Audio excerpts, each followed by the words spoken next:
Mathilde, here we are. You said my name right. Did I? I said it the American way.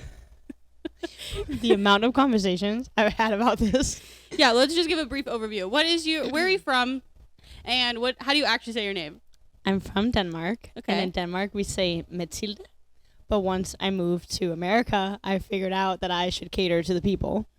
So I changed it. To the Americans. Yes. Right. So my stage name is Mathilde. And everyone always says, oh my God, like the movie. Like I thought I moved here. I didn't put too much thought into it.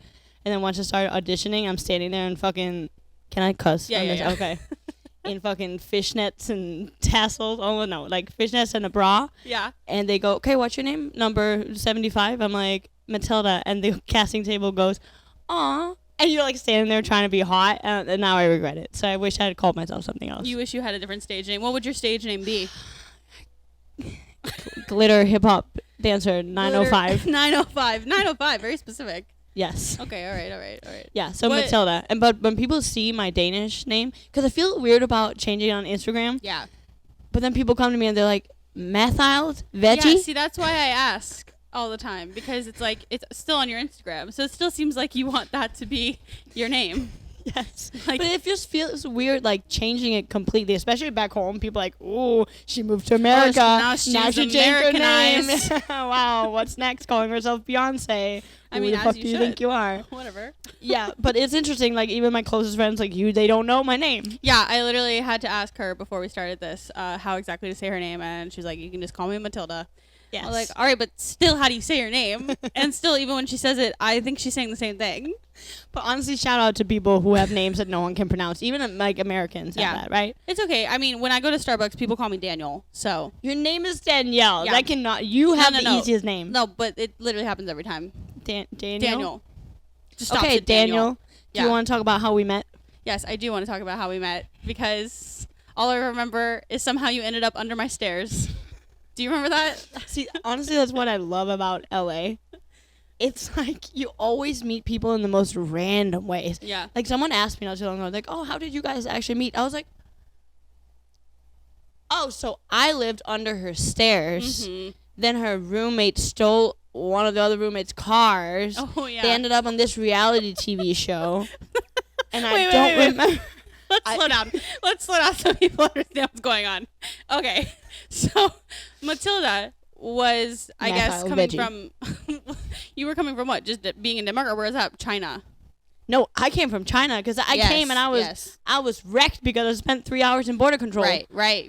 And they told me they would send me back to China because they didn't believe I was just there to dance. Okay, you have such going a on. life. This podcast is gonna be 17 hours long. Sorry. Okay, so basically, my other roommate at the time, she heard from one of your friends that you were looking for a place to live, like a sublease. Yeah. And we had just moved into this like 2-story, 3-bedroom townhome. Mansion. Basically, because like, yeah, that was the best apartment I've ever been in. And we had like this space under our stairs that was a closet. Like it was supposed to be a closet, but we repurposed it and made it like a place where you can watch movies on like a projector, and like moved the big mirror doors, and we put them as like out. We like took them off and like made a little dance studio, and then like put a sheet for a screen. Anyways, long story short, that was her room. Was under the stairs like Harry Potter. What I was about to say, what Danielle is doing right now, she's romanticizing this little like fucking closet Okay, it was under cute. the Look, stairs. I'm gonna add a picture in right here. Look how cute it is. Right here. Look how cute it is. There was an air mattress and a cat, and I was very thankful. I was was a little very- immigrant that they tried to rescue. I was just sleeping Don't say there. it like that. I am an immigrant. I am. I mean, I know, but it's just like, No, I didn't have a place to live. yeah. Straight up, I didn't have a place to live. They How took much- me in. I was very thankful, What did very we grateful. even charge you? Did we charge you? You probably charged me 3 times as much as you should have. Let's be honest. But we didn't Probably. know each other, so Yeah, fair. no, I did, and also I had none of the like authority in that household. So, anyways, That's what we love about LA. yeah, we love just that, but- Everything is so chaotic, and it really teaches you to like sit there and really try to find things to be grateful and thankful. and just be humbled like constantly. Oh, constantly humbled. And then, oh my god, and then that one time that like we were all screaming at our other roommate, and you were like in your room. Terrible. No, they With were the curtain. like actually screaming. I sent a video to my family. I made it in the dark. They were. I don't know if anyone was throwing plates, but it sounded like it. I People kicked were. the door, that's for sure. Yeah. Because somebody spit in my face. So It got intense. I remember telling them at some point. I was like, "Hey guys, and I don't know these people, right? Like at this point, I'm like, guys. So I was like laying on my air mattress, trying not to move in the dark, because you know how they're so loud. So I was like, if I like try to turn, they would hear that I was awake, which I was like, no. So I was like laying like this, and that cat came in, and I don't hate cats. I just don't prefer cats. And the cat came in, and I couldn't like move to remove it, so it was just like laying here, and they were screaming. I remember the next day I came out, and I was like, so I don't have a work visa yet, so if you're like about to call the cops, maybe let me know before, so I can like go for a walk with my stuff and never return. oh my God. It was a lot. It was a lot. But we made it out alive, and now we're better than ever. Yes, and what you learn too is like every single time your family calls you, is everything great? You're like, Yeah, it's totally it's great. great. I'm having a great time following my dreams. It's not hard at all. I'm fine. Yeah. It's it's magical out here. So, Like now when I live in Hollywood, which is the apartment we're in now, yeah. back home people are like, oh my God, you live in Hollywood? So cool. Wow. And then you walk outside and there's like 17 homeless people, unfortunately. And they're like not just homeless, they're like also crazy on drugs, which is also unfortunate, but that is the reality of living in Hollywood. Again, you get really good at finding the positives in the situation. You have to. You literally have to. Like tell anyone in LA that live in Hollywood, they go, ew, why? Yeah, literally. Why would you do that? Literally. But it's okay because we made it out of that one apartment and then we stayed friends, like consistently. That's true. I remember feeling immediately connected to you and being like, I want to be this girl's friend forever. I love And you. now you're one of the people I literally still talk to every single day. Like That is literally, so crazy. we literally talk to each other every day. And I think that that's something to really like talk about because friendships, you have to like work at them. And I feel like you and I do a really good job of like understanding each other that we're busy, but also understanding that like friendships, you have to like take care of them just as much as you would take care of like a relationship.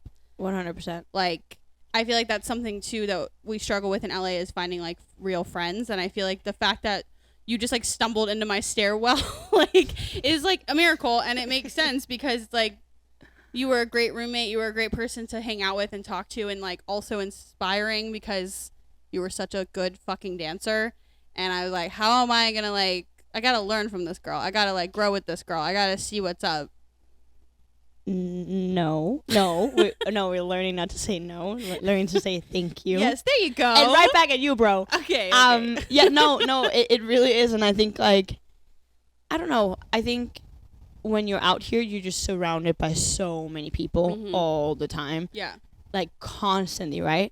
And I thought that, like, also because of social media, like, everyone has so many friends. Like, everyone just knows everyone, and somehow everyone is connected in some sort of way. But then when you sit down with people, like, one-on-one, people are so lonely. And everyone is like, oh my God, no, I don't hang out with anyone. I see like 2 people, and then I'm like around a lot of other people. Yeah. And that is so like whenever you find those people, like one of my other really, really close friends that I live with, she was like, I literally called my mom after we met, and I was like, Mom, I met someone and she's normal. I met someone. It's like a date. Like, yeah, but literally though, that's what it's like. I mean, when you find those connections, you like cling on to them. You have to, because I mean, it really is hard. You come from like, you know, a small town in Denmark or like a semi-small town in North Carolina, and you were exposed to so many different people, and it does feel lonely because you kind of like lose your group of friends. For sure. So let's talk about that. How did it feel to come to America as a small town girly from Denmark? Can you give us some take on that? I can. Okay. I think obviously everyone's journey is so different. Yeah. Because I was born in Switzerland, then we moved to Germany, and we moved to Denmark when I was like 9. Because my dad was an athlete, right? So I'm like, right, as if everybody knows. I know, but my dad's an athlete. Not anymore. Now he's like, we can get into that too. Not anymore. But that's so mean. He's like, not anymore. No, but now he's like doing something even better, cooler, I think. But This podcast is about me. Yeah, we'll get back to it, or we'll bring it Stop back. giving him all the attention. Sorry, Dad. My dad was an athlete, so I was born in Switzerland, and then I moved to Germany, and my parents raised like 4 kids on the road, basically. So I think in that way they kind of taught me, and this is like from like a very early age, like I literally saw like if you have a dream or if you have things you want to do, like you're not like restricted by where you live or like geographically. So I think we also were so fortunate that we traveled a lot growing up. So I think I've just always been seeing big parts of the world because of my parents, which I'm so thankful for. And I think growing up as well, like I went to school in Germany and those things. So being around people who don't speak the same language as you or like just like navigating in that has been like a big part of like my childhood. And I think in like when I meet people here in the US, like, oh my God, Europeans have always been to so many different countries and seen so many different cultures. I'm like, yeah, guys, but like also like I can go through 4 countries in Europe, and if you were in US and you drove for 4 hours, you'd still be in the same state. Like you can, it's such a big country, and you know, so true. everyone has been to like 20 different countries or 40 different countries, but it's smaller. also so much smaller. Yeah. So I think coming here, I think before I got here, I already lived in China and like toured and taught and stuff over there for a year. So I think the contrast between if you're in China, like that is so different. So at least Americans are kind of more similar to Danish people than Chinese people are, right? So culturally, I felt a little more like, okay, I kind of know what's going on, even though but how did you end up in China first? Was it like I guess my question is, how did you know that you wanted to be like a professional dancer, and then like how did you get that first job of, I guess that was technically your first like big job, right? Was China? Yeah, I think so. So I used to do like competition, hip hop, whatever, like everyone else, and then we qualified for the World Championship in like 2012, I think. So we went to HHI in Vegas, and we thought that we were the shit because we won in Denmark. I'm like, are you kidding me? We're like the best hip hop dancers in Denmark, and people were like, I was humbled. Like we took Paris Goebel's class and like the twins. I did not pick up like 8 counts, and I swear. I'm trying to be nice to like younger version of myself, but dance wise, like she sucked, but she was excited. No, she was excited. She's like, passionate, happy to be there. But whoa, because I've never seen like dance outside of Denmark at that point. And I think like the difference between people on the team that went was like some people were so discouraged by that, and I was like, wow, this is the best. I have no idea what I'm doing, and like 4 counts fine, but this is great. Like I want to be here. So that was kind of the first time I was like, okay, wow, I really want to dance and be around these type of people. Yeah. And then I went back home, and then I've been to the U.S. a few times before with my family, and the U.S. is just so fascinating. Can you elaborate on that? It is. It is because everything is just wild. Define wild. Like the gap between like good and bad, right? It's like back home we have a Legoland. Lego was invented in Denmark. Here, you guys, Legoland is like 900 times the size of the Legoland in Denmark. It's like back home, it's illegal to get a coffee the size that you can get here. Illegal? Yes, you can't get like huge ones, right? Is it because of like they're trying to make sure people don't drink too much caffeine or something? What's that about? Yeah, there are a lot of things in like food and drinks and sizes and stuff that's just like they just don't sell it because they're like, it's probably not good for people. But here, they're just like the gap between rich and poor here is so much bigger than like back home. So everything is just like you're like, whoa. Yeah, you know? yeah. And like everyone, I don't know, it's just like the culture is just like there's more room to be loud and like be like follow your dreams and like your passions here, like, you know, the American dream and work hard. Yeah. Whereas in Denmark, we can go in so many different directions now, but in Denmark it's like we have something called the law of Jante, which is not an actual law, but it's more like a cultural thing. And it's like someone wrote that in like the 80s or something, but it's like 10 bullets basically. That's like you're not better than anyone, you're not smarter than anyone, you're not it goes like that. And then nowadays it's like popular to be like fuck the law of Jante because it's like over there. Yeah, now it's like more of a thing in like youth that you kind of go against that, but basically they're trying to say that like I don't know, there's more room for that here, whereas in Denmark They like people to be a little more humble. I was about to say, maybe that's why you're so humble. Because I went to a show of Mathilda's this week, and before the show was talking about how stressed she was. I was stressed. And she, on stage, was, like, literally acting like she'd been on tour for, like, 5 months with these people that have, like, rehearsed every single day and have worked really, really hard. And she, like, learned all of the choreo off of a freaking video, and then showed up, and they were, like, adding her to 2 extra numbers, like, the last minute, and then also giving her, like, 17,000 different, like, and she's sitting here being like, oh, I can't believe, like, you guys came, like, you need, like, come on, like, just, you I was can't like, you guys, you need to get drunk during the show. Because I can't have you sit there with clear vision and watch me, because I'm going to make mistakes. And I was literally over there zooming in on the video, and she was nailing every single step, and I'm like, this girl, like, I don't understand. But that does make sense now, if that is how you were raised, and if that's how your family was also raised. Yeah. Because if that was, like, an 80s thing. I think it's, like, a cultural thing. Yeah. And I think sometimes it's not necessarily like think that you're shit, but it's just like don't be loud about it type of thing. So like back home you can know that you're really good at your job, but you wouldn't like sit there and say it, where I feel like here people are more likely to be like, look at this and like look at me, and I think sometimes for, let's say, Danish people come here for like business things, it can be they gotta adjust to that. It's like you have to like speak up, and I had to learn that too, and like in any like casting audition, because you're like in freelance stands, like you have to promote yourself, right? And it's like you can be the industry's best kept secret. Like if you're so good, but you're sitting behind me inside my closet, it's like no one's gonna figure it out, like, right? Not speaking up or like putting yourself. Yeah. So how did you get out of that mindset? Because I do feel like you've gotten pretty far. And yes, you're still humble, but you also do know that you're talented, and you're able to like put yourself and speak up and say like, excuse me, like I need to be here. Please help me be here. Yeah, I think I've gotten better at it. And I think a lot of it comes with like more experience as well. Like when I got here, I felt like huge like imposter syndrome. Like I am not good enough to be here. And also at that point, like when you walk into audition rooms, I wasn't technically technically as good as the other dancers in the room.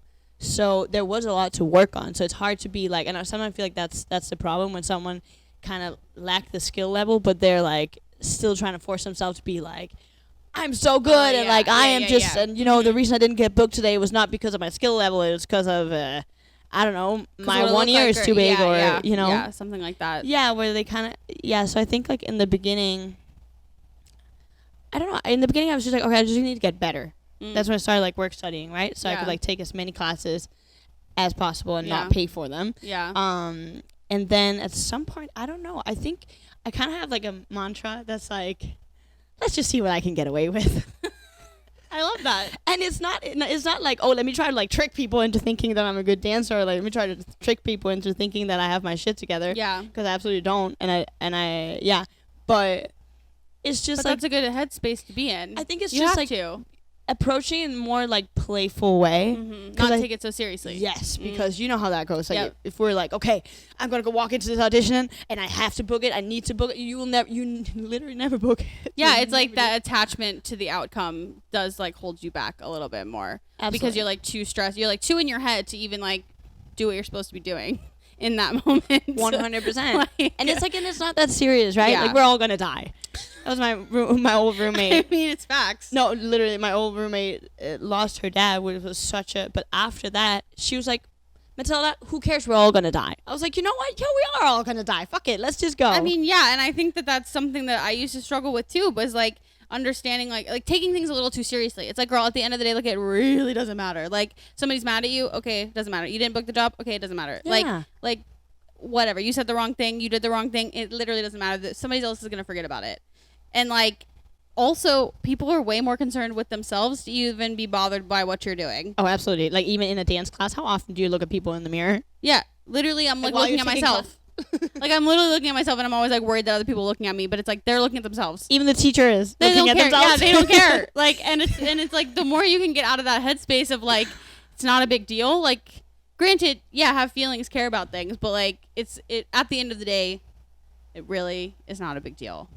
It really isn't. Can you tell them the story, my favorite story?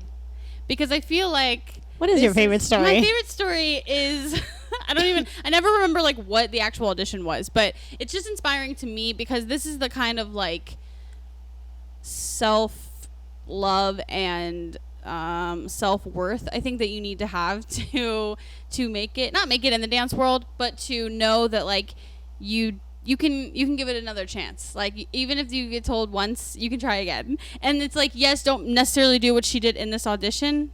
Oh. But this story is very inspiring to me just because it does show this like resilience of like keep going. Like you might get a no, but like that doesn't mean you have to like give up. Yeah. So let's tell the story. And do you it care? shows a little delusion as well. Delusion is not a bad thing. No, I really realize that the people who are like slightly delusional out here are doing really well, and I need a little bit of that.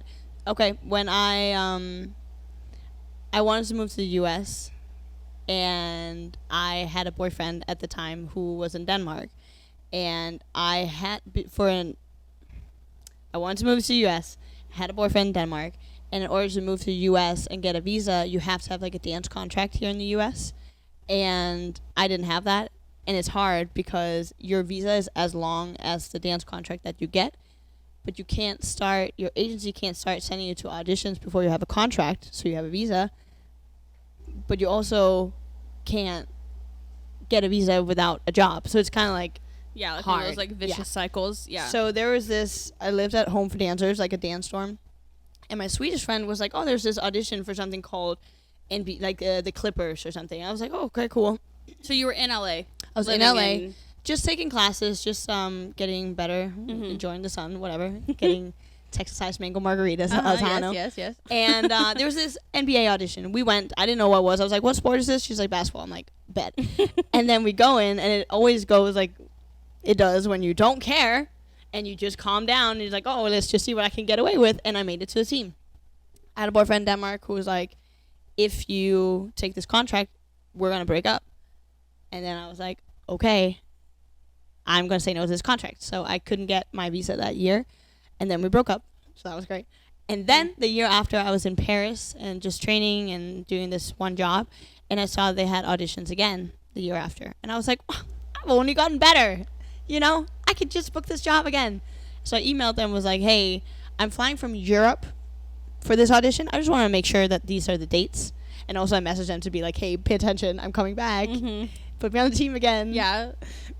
Which I probably shouldn't have because they're like, this girl who said no the first time? Absolutely not. But I flew all the way out here, and I was like, this is circling back to what we just talked about. I was like, I need this job. If I don't get this job, I'm not going to get a visa, so I can't move here. I need it. And I go in, and they do like an across the floor, like turn and a kick, and I do that. And they're like multiple rounds, and I was just so confident. I was just like, yeah, let's just go. And right away, they looked at me and they said, thank you for coming, which means like, bye, bitch, right, in a nice way. And I just stood there, and I was like, in my head, I was like, no. So I walked to like the side, hid behind something, and people were leaving. And then like took my shirt off. I had like a sports bra underneath. Took that off. Took my lipstick off, and I had like a ponytail. Took that out.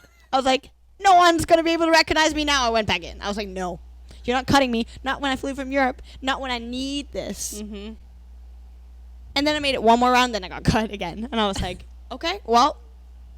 No, I was not like, well, okay. I'm like sounding so cool. You're like, yeah, I bawled my eyes out. Yeah. I was laying on the concrete outside. I was so sad. I was. But you made it the first. I forgot that part. That you made it the first round through that. Like after changing your.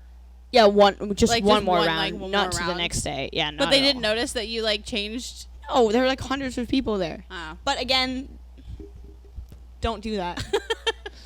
Cause I can't sit here and be like, oh, when people cut you, just stay. Yeah, like imagine. No, that's not. Again, that's not ideal. But if you flew from Europe and this is your only chance to get a visa, then do it.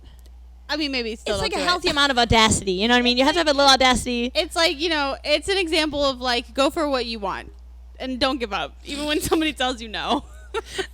Also, to my agents, don't drop me. Yeah. Please. That was like a bazillion years ago, though. Yeah, but that was a good lesson. That like, when you don't get something, if you say no to something, that opportunity might not come back again. Yeah. You know? Yeah. And also, like, let's talk about that, because you had a boyfriend, and this was the reason. That was my last boyfriend. That's a long time ago now. No wonder you're so scared to get a boyfriend. I'll cut that. But No, go ahead.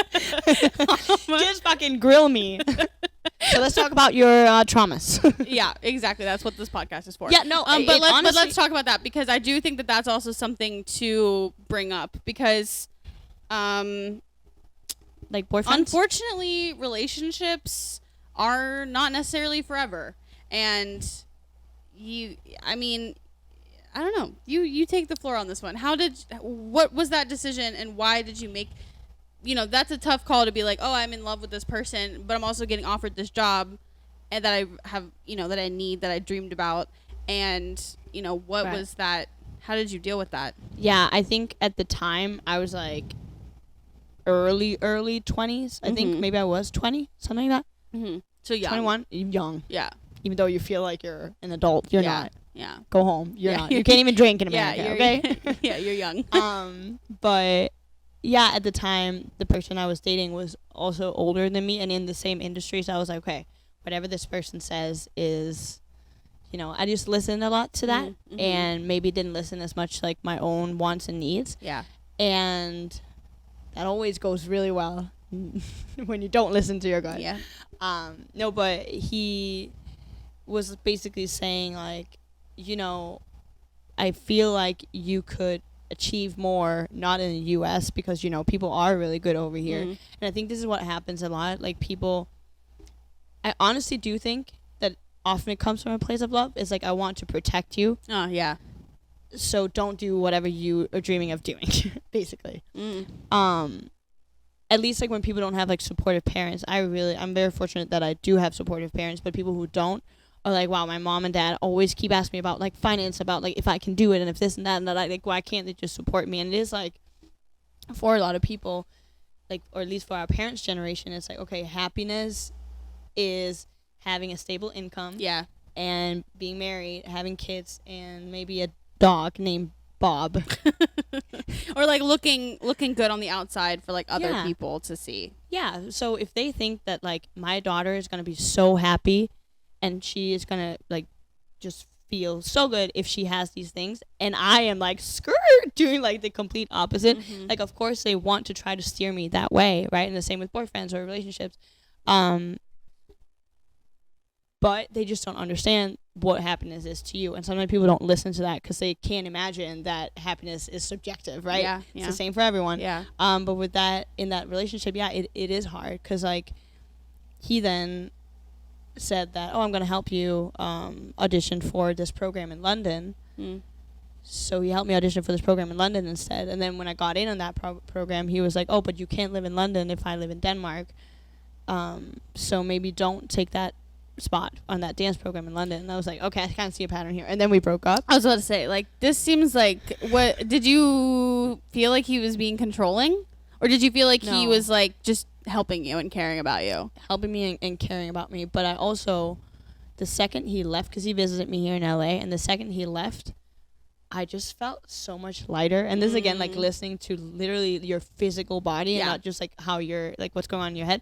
But like I was like, wow, I don't cry anymore when I like, Interesting. you're like, all right. Like, maybe I should like readjust the situation. Yeah, so I felt lighter, and I was like, oh damn, like I genuinely feel better when I am not with this person. So of course we should break up, right? Yeah. But I think if we want to get into how that has like kind of affected me in the long run, is that ever since I haven't had like boyfriends,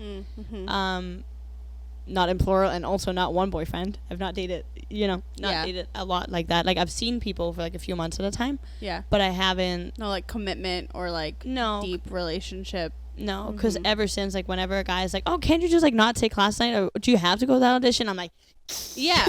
I mean, like that cost me a visa at some point, But Yeah. obviously, then I look at people out here who are in relationships and they can make it work. But I've never found. Do you think it's better for two? Let's say the dance lifestyle is very like freelance, chaotic, right? I don't know what I'm doing tomorrow. Like, I don't know if there will be an audition or if there's a specific something, you know? Yeah. Do you think it's better for two, because I haven't solved this yet, is it better for two creatives or people in the same field to date each other so they have that understanding? Or is it better to be with someone that's like the opposite and like way more stable, that's more like a rock type of person? I think it doesn't matter. I think that the right person will understand you, and you won't have to like make them understand you. They'll just understand that dance is very important to you, and they will want you and be happy that you're like going after auditions and going out of the country and doing this and doing that, because they want you to be happy, and it's about you and it's not about them. Right. Because when you say the story about that guy, it sounds more like he was trying to make it so that he was happy and was not listening to how you were actually feeling and what you wanted. Right. Because what you wanted at the end of the day was probably be on this dance team. But you also wanted to be with him. But you wanted to be with him and on the dance team, I'm assuming. Yes. And he was like, well, if you do that, we're breaking up. Yeah. And so it's like, that's not fair and that's not okay. And I think that it's about, because I feel like I dated one guy who like understood the dance life and wasn't really like intimidated by me having to like go out at night. You know how in the dance world, you know, like at least when I was doing like posers and stuff, it was like you go out and you're like out until like 2 a.m. and then like after, like people want to keep drinking and people want to like party and things like that. And it's like you have to be with like a stable enough person. It doesn't matter their job, I don't think. You have to be with a stable enough person that understands that like that's your lifestyle. Right. And like you can't agree to X, Y, and Z because you don't know if that's like the week you're going to get a job that's going to pay you thousands and thousands of dollars or whatever it is. For real. So it's like finding the people. I really don't think it has anything to do with like their career or what they're doing. I think it's more of just like who they are as a person at the core, which is why it's tough out here, because you have to literally sit and be like, hi, my name's Matilda, let's talk and get to know each other, because you have to like sift through all those people and like find the right person for your lifestyle. Because I do genuinely think that there are people out there that if they have 9 to 5s, they might not understand your life, but they'll be like, okay, like that's just what you do and that's just who you are, and they'll love you and care about you for you rather than like trying to change you to fit like their schedule. Yeah, that's literally been but like I've gravitated more towards people who don't do what I do. And I think that's smart. I'm like, I don't want to date a dancer. Are you that's crazy? Also like a lot. Like that's like a lot. Those are both like hard schedules to keep up with. If you're dating someone that's more like a 9 to 5er or like a corporate person, or even someone more in like not the artist side of it, but like maybe like more tech side of, you know, shows or whatever, you know, doing all that kind of stuff, like still freelance but maybe not as hectic as like a dance schedule, because I think two dancers dating is like a tough call, because there's also like that level of like competition still, like even if, I mean, not necessarily because you're like guy versus girl, guys are in a very different games than girls, but still there's still this element of like if that person like books a bigger job than you, it still feels like there could be this like tension or jealousy, and it's like, it's just like, let's just say like a finance bro, like it's fine. And it's also like just being in the same circles is like, I'm like, if you like break up or something, like I feel like people always make jokes about like, oh, accountants, like that job is like boring or whatever, right? I'm like, you're an accountant, tell me more. Like, okay, so you go in and you open your computer. What's on your screen? Like, what do you do? Like, what are you just sending emails all day? Like, what buttons are you pressing? Yes. No, I'm like, tell me details. Yeah, and that's fun. Yeah, no, so fun. But and like you get to do that for like they get to ask you those questions. Right. Yeah, and I think I think you're very right. And also I feel like you don't know what people like, because I feel like guys have said that before. They're like, oh my god, no, I totally get it, and I love that like dance lifestyle, and like, oh, cute, whatever. Until the first time you're like, no, I can't make it tonight because I have an audition. Or until the second you post one of your scandalous headshots because it's what you gotta post, you know? And they're like, ew, why would you post that? I'm like, they're literally in love with the idea of you rather than actually being in love with you. Yeah. You know what I'm saying? Like, and vice versa. Vice versa, bro. Yeah, like I feel like I mean, a lot of people do that. We just like project what we think somebody is gonna be, rather than just like letting them be who they are and then like just accepting who they are. Like it seems like I mean, you know, that's the classic thing on like Tinder or Hinge is like, are you gonna teach me some of your moves? You know, they think it's so cool that you're a dancer, and then it's like it's like, but then like when I actually have a dance gig and I have to be dancing and grinding on a guy, you're upset. Like, Yeah. it's my job. Like, Yeah. you know, This guy I was seeing last time I was seeing someone was like, oh, I told all my friends that you're a stripper. And I looked at him and I was like, I honestly wish, because they make way more money than I do. I can tell you that. They are not under Dances with Lions. They make way more, okay? Yeah. Like, what? No. That's like typical. And that's you got to just find the right people that understand you. What's going on over there? No, it's just that was the end of my sentence. What time are we at? Okay, cool. Yeah. So relationships are hard out here, but I also don't get whenever people are like, everyone in LA is just so fake. Everyone just wants something from you. I'm like, who are your friends? Yeah, like maybe you check your friends, because I got some good friends in LA. Yeah, but I get it. If you come to LA and your mindset is like, okay, I gotta find a lot of people that can give me a bunch of stuff, right? So I go to all these events, and there are these people, and I go over to them. I'm like, okay, you and I gotta be best friends now, and they're gonna be like rejecting you a little bit, or be like, yeah, and then like go away, right? Or like, yeah, I'll follow you back, and then they don't. Then this person over here will sit and be like, oh, they're so fake, or like, oh, they're not like genuine, but it's like, when you make it transactional, like of course it's gonna feel fake, and I feel like that's, I don't know, but I feel like that's why people think that everyone is fake, because when I look at my, like, are you fake? I don't think you are. I don't think I'm fake. No, Thank you very much. Pretty nice. I think I'm pretty cool. I feel like I'm pretty nice too, right? Yeah, and so, like we've been friends for what, 6 years? Yeah. 6 and years. we don't even live in the same state. It's possible, people. Yeah, or just in general, when you meet people, I'm like, I don't feel like people are fake. I don't know. Have you met a lot of, okay, you moved back. This is my turn. Okay, yeah. Now we'll get into the segment where camera 1 and camera 2. You moved back to Raleigh. Yeah. And I've practiced saying that. Now I don't call it Hockey Town anymore. Hockey Town. Yeah. Mm-hmm. Do you feel like people are very different there versus here? I think what I've realized is it doesn't matter where you are. It matters who you are. Why are you laughing? That's cute. Like, I just feel like I used to honestly hate living in Raleigh, because I just thought there was like the stigma to be a certain person or be a certain way. And then I moved here and I was able to like explore that and see that. But I also saw that like, I also don't want to be the stigma or the stereotype of somebody here. Like, and so I think it's learning that I was seeking that validation from outside sources rather than just like seeking it within me. And like now I'm when able. you lived here? Yeah, like for both. Like Anywhere. I think now that I moved back, I've been able to like heal that part of me that was like trying to be somebody for other people rather than just like being the person for myself. For real. And so I think now like I'm like wherever I go, I know that like I will find people that are for me rather than trying to like force my friendships and like force things to happen that just like aren't really aligned for me, if that makes sense. Mm-hmm.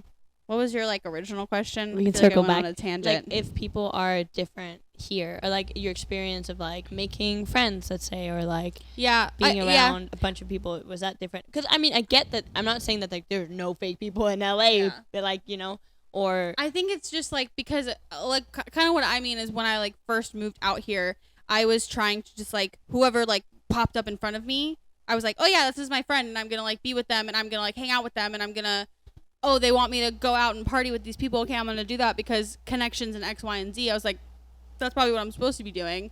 But, like, now I'm like, if I don't want to do something, like, I'm just not going to go. Like, if I don't want to go out and party all night and take 17 shots just to, like, go talk to a dance teacher, I don't want to talk to that dance teacher that bad. And usually my relationship with people is better if I don't take 17 shots and then go up and talk to them. Exactly. And that's the thing is just, like, I think going back home too, for a little bit, there was like a group of friends that I just was not really vibing with. And I was like, I don't need to force this friendship just because I'm lonely. Because when I first moved back, I was super lonely. But I realized like that I think that's when it actually switched, was that idea of like, I'd literally rather be alone than be like trying to figure out how to be like friends with people that just aren't aligned for me.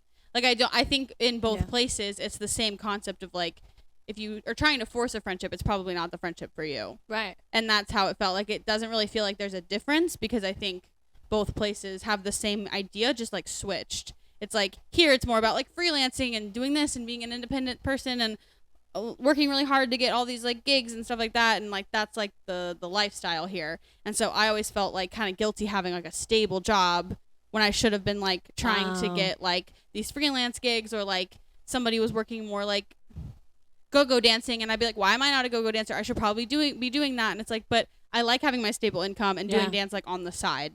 And like going back home, it's like people are more like 9 to 5s, corporate, like engineers, teachers, and I'm like, I'm not really interested in any of that. I'd rather like work my little work from home job and like close my laptop and move on, and like have my own little passion projects like on the side. Yeah. You know? No, I love that, and it's probably you being here and being there that kind of made you into like the person you are now. And I wish that mindset, that I wish that I had that too, but you have to like learn it, right? Yeah. Like you don't know until you know. But like coming out here, exactly what you're saying, like you think you have to be friends with these people. You think because everyone goes and take that class that you should be in there too. You think you should be. And also a lot of people are like, okay, this is how you do it. I'm like, do what? It's all different for everybody. And you don't know, like, you know, like, I think there's so many classes that are completely packed, and I go, and I'm like, oh yeah, I totally see why everyone is in here. Like, I get why people would like this, but it's not for me. I don't like moving like this. Like, I thought I had to take like, you know, like hip hop classes, and I did for a while because it's good to know, and it's good to, you know, learn a bunch of different styles. But I was like, but that's not what makes me like truly happy. And I thought like I had to pursue these kind of jobs because that's what everyone's pursuing. Right. But I'm like, now I'm like, no, actually it's more like these jobs over here. Yeah. And like, I feel like we've talked about this a little bit, of the idea of like taking classes because you think you're supposed to take classes, versus like being like, oh, I can do something else that's still maybe benefiting my career, like going to the gym or going on a hike or learning some choreo here, or making your own choreo, or making your, like, there's just so many lanes now that you don't have to do what everybody else is doing. Like, you can just literally create your own lane. And I think that like the new age of social media is also helping with that, because like as somebody as more of a plus size dancer, it's also even harder to get jobs and get booked. But it's like, if I sit there and post a bunch of TikToks, there may be a lane. Like, there might be somebody that is needing a dancer that looks like me, but you feel like out here you have to change. Like, and that's what I've talked about in another podcast, was like this idea of changing and trying to like, again, fit into this box of like something that somebody else created that is not even necessarily true. It's just like what everybody else does, so you think you're supposed to, when it's like, that's why I've been encouraging you too to be like making your own choreos and doing more like social media posts and not taking these classes, because yes, class is important, but sometimes like you don't need to like override your brain with a ton of information, because that also is just gonna like stress you out more. Yeah. Because I feel like that used to happen to me with classes. I would take like 6 classes because they were free and because I thought I was supposed to. And I'd be like, I don't remember any of the choreo I just did. And I'd be like exhausted. My brain was like, I literally couldn't pick up any steps. I'm like, why am I just take one class a day then? Like, if that's all you can do right now, just take that. And don't like pressure yourself into like overcommitting or overextending yourself when like that's maybe just not what you're supposed to be doing. And again, like, you're just gonna end up like not dancing anymore. Like, that's, you're gonna be resentful.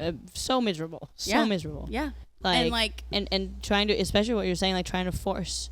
It's like, if I see a choreographer that's consistently picking people who are complete opposite type than me, why do I keep walking in there to try to make him book me when it's just not, you know what I mean? Yeah, it's just breaking your own heart again and again and again and again and again. And that same thing you said earlier about feeling this energy in your body and like feeling like a release, or feeling this, like, there was a point in time where I was taking classes and I would be like, I would walk out of the class like tense and angry, and I'm like, this is supposed to be fun. Like, why am I so circling back like, to just like, we're all gonna die. Like, who cares? Come on now, no one cares. Like, who cares? But it takes so long to get to that. It's not an easy like, oh, you just don't care anymore. Like, it takes a lot of time to really start like saying to yourself and reminding yourself like, it doesn't matter. It's not that big of a deal. Like, it's okay, and like repeatedly saying and stopping your thoughts when you're like thinking those more negative feelings of like, I have to be doing this and I have to. No, you don't have to do anything. I should be. And even like someone is like, who is telling you should be doing this? Often it's like, oh, but I look at this person and it looks like they're doing X, Y, and Z. And it's like, you don't even know. Yeah. You don't even know. Instagram, you can't tell. No. Like, unless you're literally with somebody and have a webcam on them all the time, like, you don't know what they're doing all the time. No. And, like, that's something else we need to normalize, is the dance world being a little bit more transparent and being, like, it's not like people just, like, walk into Hollywood and they're like, I'm JoJo Gomez and I'm here. Like, you have to build your way up. Like, even her, she built, like, she blew up, and now she's who she is, and, like, that's great for her. But also, when people think that someone blew up overnight, I think it was Phil Wright. I heard a podcast with him where he talked about everyone keeps saying, you blew up overnight. He was like, no, I've been doing this for 20 years and lived in my car at some point. Like, the way I got to work with Rosero is like, and we did like a bunch of movies and TV shows and stuff. I was a few weeks away from not getting a visa, and I went up to him and cried. It's like, I don't even know you. But if you don't sign this paper, please, I can't stay here. Yeah. And he took a chance on me. We ended up working all these jobs that, you know, we, like he said, we were going to work, and like it all worked out. But it's like, you can't tell people how to achieve these things, because like, I can't tell you, you should just walk up to Rosero and start crying, and he'll book you on it worked for me, so this season of it'll surely work for you. Like, no, you don't know that. Everything is just so random, and I think like, I don't know. I like, dance is important to us. I remember I took a Nick DeMora class at some point. He was like, less than 1% of people in the world care about dance. Way less than that. And he's like, if we don't support each other, like in class and in general, like, what's the point? You know? Yeah, that's good though. It really is. And I'm like, I look at dance, I'm like, yeah, it's important to me right now. It's still not more important than my family, for instance. Like, it's just a cool tool to grow. And that's why, like, even in relationships, like, if I'm, like, dating or something, right? I just, like, look for someone who is passionate about anything. I don't care if it's, you don't have to be successful, just passionate, you know? Like, if it's dance, even if it's, like, being a really, really good mom, or it's being the best plant mom, like, being really good with plants. I feel like that's hard. Being a soccer, like, playing soccer, like, whatever that is. Even if you're super passionate about surfing, if you're being super passionate about weed, you know? Like, something, like, outside of yourself that can make you grow and teach you, like, delayed gratification, or teach you to, you know, live in a tiny-ass apartment in disgusting Hollywood, or teach you the discomfort of like living abroad, or not have $1 million in your bank account, or not have even half of what you would have if you have a stable income, right? Because there's something outside of yourself that's so important that you will put yourself through that. And I think that is super important. So that's why, like, I'm super thankful for dance, like all the struggle that comes with it, because I would never go through that kind of struggle if I didn't like dancing, you know? Yeah, you have to be passionate about it. Yeah. And you have an undying passion for dance. It could be dying at some point. Right now it's undying. It feels like it. But even, I don't know, I also feel like you have this energy of like, even if you're not necessarily like on a world tour, like you're still going to care about dance. Like this mentorship program and stuff that you have, it's like you do have all this knowledge and stuff that it does feel like that's a passion that maybe not forever, like you're saying, but it is something that also is like multifaceted, where you can like do it for a long time and don't have to do, again, like we're saying, one lane. You don't have to be like a dancer your whole life. You could be a choreographer, a creative director, a producer, a director. Yeah. Like there's lots of avenues that you can take, and it's still, but that birth of like passion behind dance is like what is propelling you forward. For sure. Yeah, and I think like what it is about, like sometimes I think when you get super passionate about something, whether it's dance or something else, one of the things I listed or something different, it's like it's cool for a while, but you get so caught up like in your own, like it's sometimes you're like, oh, I'm so tired of my own bullshit. It's like me and my dance videos and my Instagram and my this and my that. And that's why like when I started that online dance program for Danish dancers, I like wrote down everything that I would have liked to know or talked about or learned or whatever, like when I was younger. And then having those like that has been way more fulfilling than any dance jobs I've had. And that's amazing. Like but you have to get good. I mean, I couldn't do that without like focusing on myself and like doing this first, right? But like with anything, like you working on yourself and healing, now gives you the tools, and like going through therapy and all that Mm-hmm. gives you the tools to now help someone else. And I Absolutely. think that is the aspects that makes me want to like throw up sometimes in LA. It's like we're all just so consumed and like we're obsessing over ourselves, and that's why you sometimes spiral down, and it's like it gets so serious if you book this or not. But the fact that I don't book most of the auditions that I go to, heavy on most auditions. Most jobs I book, like I've worked consistently as a dancer the past few years. I don't remember last time I booked something off an audition, to be honest. Like it's always been through other ways, right? Yeah. To just like lack that transparency. But I don't know. I think it's just so important to find a way after you've either mastered or just gotten really good at something to then help someone else, or like do something else with it. And it doesn't have to be like I have to be, you know, the like Jay Shetty shout out. Like I don't have to be like the biggest of the biggest. Yeah. I can be if I want. Like, you know, if you want to be, pursue that for sure. Yeah. But the fact that I can sit down with dancers who don't have supportive parents, for instance, or a dancer who thinks that she's not good enough because she had a dance teacher that told her, like, if you look like that, you can never, ever be a dancer. Or I work with this girl in Iceland who's like, I'm just here on Iceland and there's no classes. Like, what do you do? And, like, just sit there and, like, help and guide them. Yeah, but it's not even me sitting there being like, this is what you're going to do. Yeah. It's just having them talk and them finding their own answers. Exactly. It's just so valuable. And I was like, damn, I wish I had that somehow. Absolutely. And it's not that I'm great, but they're great because they have a space where they can. You're holding that space for them to feel comfortable enough to go through their own experience with you as like, a mentor, but not necessarily someone being like, do this and don't do this and do this and don't do that. Like that's like more of a cult leader. And we don't want that. Cult leaders. We want like a guide, a little mentor, a little help, a little assistance, a little advice, but not necessarily, you know, pushing people and forcing people to do things.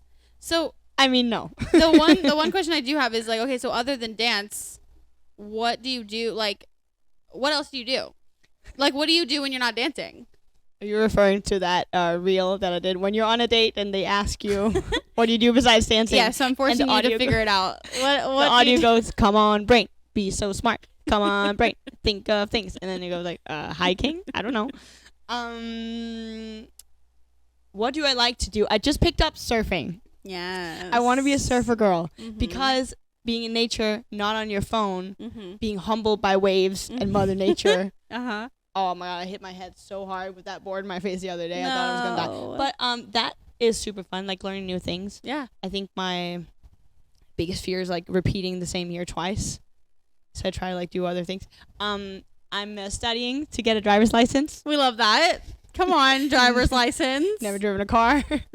What do I like to do? I would love to say I like to read, but do I? No. But I should read more. Though. I read things yeah, sometimes off the menu in a restaurant. Okay. I feel like surfing is enough. That's already something where it's like you're not like 100%, you know, the best at, and it's something that you're putting yourself out and trying, and you're taking a little bit of the pressure off of dance, and that I think is the key. Is for sure. Like not making. I mean, yes, make your life like surrounded by dance because that's your career. But you have to have other avenues, and it's hard when your dance life is also like your real life, and it's like mixing the two. But having that break of surfing, I think, is a great. No, for sure. And I just started commercial acting as well, which I love is fun. That. Which is fun. So look forward to seeing her in commercials, everyone. Please book me. Please book her right now. Right now. Here she is. This is our audition. Okay, ready? 5, 4, 3, 2, and you're on. Hi everyone. My name is Mathilde Rasmussen. I am 5'8" and signed to MSA Agency. Okay, perfect. Booked and blessed. My hands. I think we're I am almost willing out of to time. cut all my hair off. Unfortunately, you're gonna cut your hair off. I'm willing to. Oh no, we whatever don't want to you cut need her. me to do, I'm willing to do it. No. We don't want to cut her hair off. Her hair is pretty. Okay. Do you love that you moved away from LA, and when are you coming back? Do I love that I moved away from LA? Yeah, I think I would say yes. And when are you coming back? I'm never leaving. You can stay on this stay couch. right here. I bought a one-way flight, so I'm never going home. Can I ask you questions? Okay, now Matilda's gonna ask me a question. Go ahead. That was such a smooth transition. Just a hard cut. Go ahead. We said, in the end, I'm allowed to ask you questions. Yes, I actually don't love talking about myself, believe it or not. Oh, we just did for an hour. Right. People always say that. I hate talking about myself, but also hear all these things about my childhood and look at my camera roll. No one gives a fuck. Okay. Right. Here's my dog. Okay. Something that you haven't pursued yet that you want to pursue. Oh, interesting. but maybe have some sort of resistance when it comes to that. I think learning how to play like an instrument. Really? That's so cool. What I've always instrument? wanted to play guitar, but I've like tried a few times and my fingers can't do anything, and then I give up and I throw the fucking guitar and I'm like, forget it. Forget it. That or drums. I would love to be a drummer. I could see both of it. Right? Yeah, no, Yeah, I could see absolutely. Are you going to get a drum set in Raleigh? Am I going to get a drum set? No, because my neighbors would kill me. You can get the quiet ones, the ones with the headphones. We're gonna look at it. If you have a drum set you want to give to us for free, For free. That's the key. let us know. Okay, so playing an instrument is Yeah. something you haven't. Okay. That or like singing. Like something in that like musical realm. Because I always wanted to be I wanted to be Hannah Montana, Miley Cyrus, when I was younger. Like I literally wanted to have like a wig and everything. I see that for Like you. I really wanted. I was like, that's why that girl's my ride or die right there. That's Sagittarius, Miley Cyrus. Love that girl. But like I don't know. I feel like I've just lost my singing ability. Like I used to actually be a good singer, and then I think somebody told me I was bad, and so I stopped. So silly. So now I would like to have like proper instructions, but Isn't that so crazy? Like how careful we have to be in general what we say. Because even if someone just like says something in passing or didn't mean to say it in a certain way or whatever, it just sticks with people forever. yeah, which is Damn. like a lot of work to like filter every word you say to people. But it is like sometimes it's okay. Maybe I didn't need to. Maybe I needed to not be a singer so that I could do this dance journey, so that I could come to a place of healing. And now I'm able to move forward and learn a skill that maybe I wouldn't have been able to handle at the time. I love You know? that. Any other questions? If you have to go to her TikTok and find the videos from her being a child. That's the girl we want to get back to, right? Yeah, we do. Was it like a High School Musical, something like that, right? Yeah, I did that. Yeah, Fabulous. fabulous. Yeah, and then there is one video I just saw because my dad like gave me all of my home videos, and there's one that's like Danielle, the beginning, and it's very cute. It's literally from like day one to like it's whenever we had like a camera. So a lot of times we were like at my aunt and uncle's house. And there's like one video of me in my room, and I'm like literally being like a vlogger already. I'm like, and the real question is, what's your favorite style or whatever? And I'm like, who am I talking to? Like, who was I sending that? And then at some point, I'm like, we're sending this to Hollywood, right, Dad? And he's like, yep, we're sending it to Hollywood. Stop. And then there's a video in there that literally says sent to Miley, and I remember because I literally sent her a DVD of me singing. What did she send back to you? Nothing. Yes. So Miley Cyrus, if you're out there, please look at my video. Yeah, maybe she didn't see it. I mean, that's the only option. Maybe she didn't see it. So I'll show her, and then I can dance for you if you have a new album out that you need dancers Honestly? Yeah. for. Yeah, honestly, yeah. Okay, my last question. Before you draw an angel card. Okay. A Danish I angel can't wait to card. draw the Danish angel card. I can't wait to translate it. We're gonna need to make some cuts. This will be fun. All right. The biggest lesson that you learned in LA that has helped you. That's deep. That's good. Biggest lesson I've learned in LA. Or your favorite drink, I mean, if that's less deep. All right, here's a good one. Celebrities and people that you think have power ain't shit. That's a quote to live by, people. Like, don't fantasize people, because a lot of the times they are not who you think they are. That's it. That's my lesson. That was a happy note to end on. Woo, anyways. Now, another tough transition here. But it's like all I mean is just be weary of not giving people too much of yourself, because sometimes people abuse their power. Yeah. And I feel like that's a life lesson overall, just in anyone that has like a power position, but I do feel like with celebrities and people that have a lot of status and higher power can sometimes abuse people who want to help and want to be there and like are working really hard to be successful in whatever industry. So there are people that will take advantage. And I think that that's something that I had to learn, was like, I need to know in my body when it's time to walk away and know that the next opportunity will come, and not be so worried about like losing an opportunity, because it's way better to like love yourself, put yourself first, and know that like if you get out of a bad situation that you're in, something better will come. Absolutely. That was a good note. That was better. That was better, right? That was less Okay. start. Okay. Oh my God! I just punched myself in the face. I need arms to do this. No, I don't. No, actually, I don't. Shakira? No, just kidding.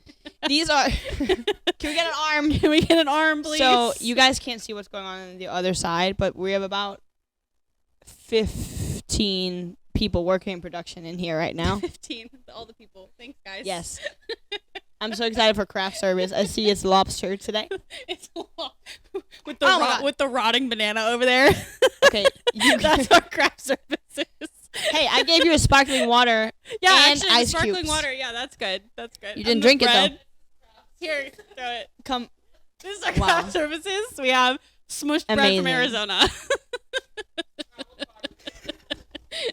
All right, so we have is these. great. These are angel cards that my mom sent to me. Okay. I I think they're called oracle cards. Yeah. In code Okay, yeah. in Danish. This Okay. is gonna be Danish now. So Okay. you pick a card. Okay, I'm gonna put my mic down. So you're just gonna have to like take over this segment. Yeah, go ahead. Hello, everyone. Welcome back to my channel. Today we're looking at angel cards, and they're all about abundance. I'm doing this because Danielle. I don't know where to look. I'm doing this because Danielle is trying to force woo-woo things on me, which would be good for me. We call them woo-woo things. There's a scale. Out here we have practical Patty, which is me, and then we have woo-woo over here. That which is me. Yes. And my mom sent me these, so I thought that would be perfect for this segment. Here's my card. Now what do I do? We have to talk about what this is about. Okay, wait. So should I put it back? No, but don't show it to the camera. Okay, I won't Not show that it to they the camera speak yet. Danish, but Okay. something in your future, okay? Something in my future. Something you need to focus on in the future. So I'm okay. Just this is something I need to focus on in the future. yes. Like how future from now? This is very specific. You have to ask. You have to tell the cards exactly what you're The future looking for. is everything from now on. Okay. Now it's not in the future anymore. Well, but yeah. Like okay. So after the podcast ends, Yes. the future. Okay. The Got future It. Okay. So starts. turn it around. Stay tuned. She's gonna do tarot readings on her TikTok. Everyone. here's the thing. I speak English, but it's not my first language. Yeah, of course. So if you ask me to explain anything, it's going to take me about 2 minutes. But to I explain. understand you. So don't worry. I got you. So turn it over. You just don't know my name. It's fine. No, I don't. know Yes, your turn name. it over. Oh wow. Just threw it at the ground.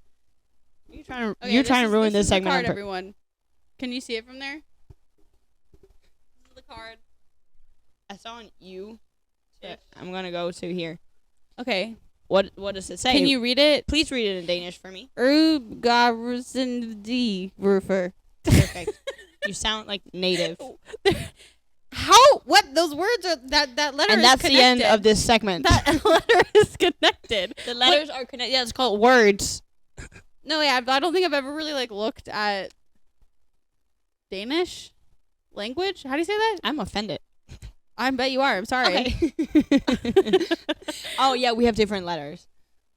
Okay, let me That's crazy. read it really quick in Danish. Okay. Dit sind er i ét med Guds uendelige sind. Derfor har du fuld adgang til ubegrænsede idéer, som med garanti vil føre mange goder med sig. Det eneste, du behøver at gøre, er at handle ud fra de guddommelige inspiration, som du tillader disse idéer at blive til virkelighed. Okay. It's unlimited ideas, is what it says. Ubegrænsede idéer. Right. And I can't translate this like one-to-one. But because of the universe, it's just saying that you have unlimited ideas inside of you. Okay. And you have to act on those things when they come to you. So you allow them to become your reality. That checks out. Samtidig kommer frem til, at fantasien alene skal indbinde.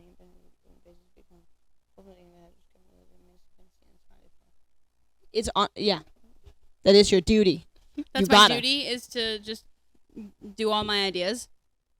Yes. All right. Cool. Maybe you've thought about an invention that could help others, or a product or service that you wish was there already.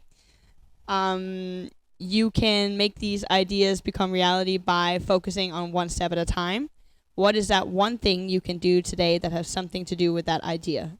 This is me trying to translate while I'm reading it.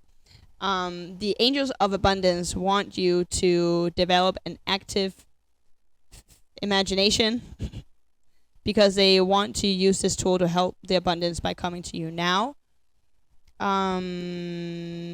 As it should. Yeah, The so lottery. good for you. The lottery has like $215 million in it. We tried to play last night. We didn't win. But the abundance, I'm waiting for it. It's coming because of my ideas. But look Yep. at this podcast. You had an idea, and now we're here. Now we're here. Thank you, everyone. Wait. One more thing. To end our podcast, Okay. can you please sing the lullaby you used to sing me and our other roommate when we lived together. Elefantens vuggevise. I guess. This is our end. I'm gonna sit here so all the cameras are catching me. Or maybe none of them are you now. should just do one. Okay. Yeah, because I can just go. It's about an elephant, right? I don't know. I just have a video of you singing a Nu song. tændes der stjerner på himlen blå, og halvmånen løfter sin snabel. Jeg våger ikke, de slemme mus skal løfte sig op i din sabel. Så sødt lille jumbo og vise lul. It's because I didn't warm up my voice. I'm on vocal rest. Yeah, from screaming on Din stage. nuttede lille rødbede. Du bad mig fortælle et eventyr. Nu sover du jo allerede.